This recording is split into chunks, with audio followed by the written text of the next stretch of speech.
Relationships aren't always easy. In fact, they can be a lot of work at times. Even if your partner's actions are causing you pain, there is still love in the midst of it. When you stop caring and become indifferent, you know your relationship or marriage is in trouble. Our partners entered our lives for a reason, to help us become better people. As the old adage goes, iron sharpens iron, and we learn from our experiences. We became partners because we fell in love, and we should continue to love each other enough to want them to be happy and to treat them well. These tips will help you have a happy relationship.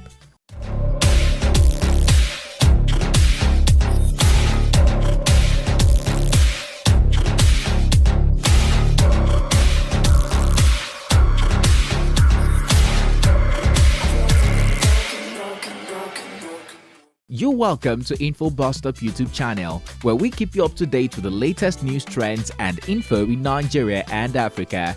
If you're new to this channel, do consider to subscribe so that you don't miss any gist. Now let's get straight into business. 1.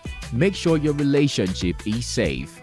Safety and security are the most vital aspect of any relationship, not only in a physical sense but also in an emotional one. The importance of safety and predictability cannot be overstated. We're creatures of habits, and living in a perpetual state of ambiguity about who your spouse will be at any given time is terrifying and throws us off balance. It can make you feel helpless and afraid. To feel safe and secure, we all require consistency and predictability. Living like a Jekyll and Hyde damages your partner's safety. When we are continuously the same person, we allow our spouse to relax and be a better partner for our loved one. 2. You must respect each other. This is one of the most important requirements in every relationship.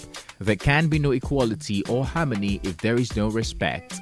When name-calling, cursing, and verbal attacks begin, you are not being appreciated, and it is difficult to respond with respect. Respect for who you are and what you do is also vital. We should all be able to be our own people and make our own judgments, unless they are not in the best interest of the relationship. We have the right to set boundaries in order to defend those boundaries, and those boundaries, as well as ourselves, should be respected without guilt or shame. Our privacy and personal belongings must also be respected. Going through someone's belongings is rude and violates the other person, because neither couple has anything to conceal. Respecting each other's space should never be a problem. 3. You must trust each other. The importance of commitment and trust in a partnership cannot be overstated. We normally have no reason not to believe unless we ourselves are untrustworthy. If a relationship has been betrayed, trust must be re-established. It will take time and patience, and if you're the source of the mistrust, the greatest thing you can do for your partner is to be patient when they have doubts and question about your behavior. When you get defensive, it conveys the idea that you are concealing something. When you are continuously questioning your partner, it leads to anger and irritation. Nobody should ever have to trade their integrity or dedication. If there has been mistrust, the offender must truly own their mistake, apologize, and change their behavior in order to re-establish that trust. 4. Overdependency should be avoided. It is critical that you honor and appreciate your partner's independence. Allowing the other person to be independent should not be a problem if there is trust. The first 3 tips are critical for allowing independence in a relationship.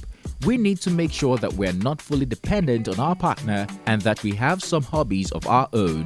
We must be independent. There has to be an I, you, and we.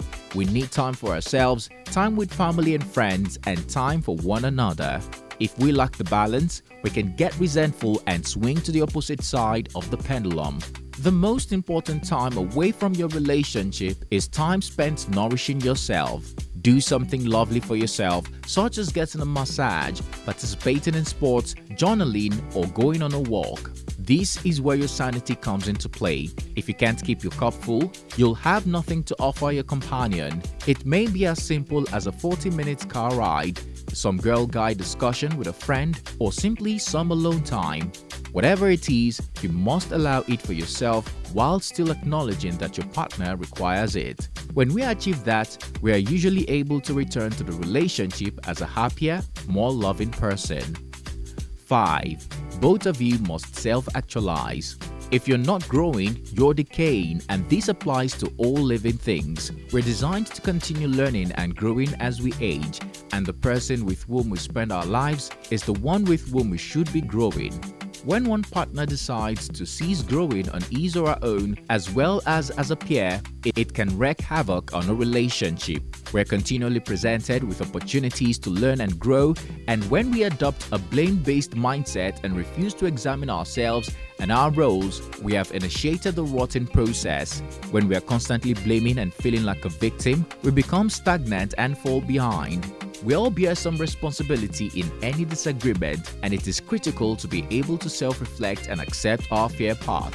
From here, we can determine how we wish to learn and grow from it. Our partners can undoubtedly trigger us the most, and those triggers have nothing to do with the other person, but rather with difficulties that lie deep within us. Make the decision to examine your situation and determine how you might benefit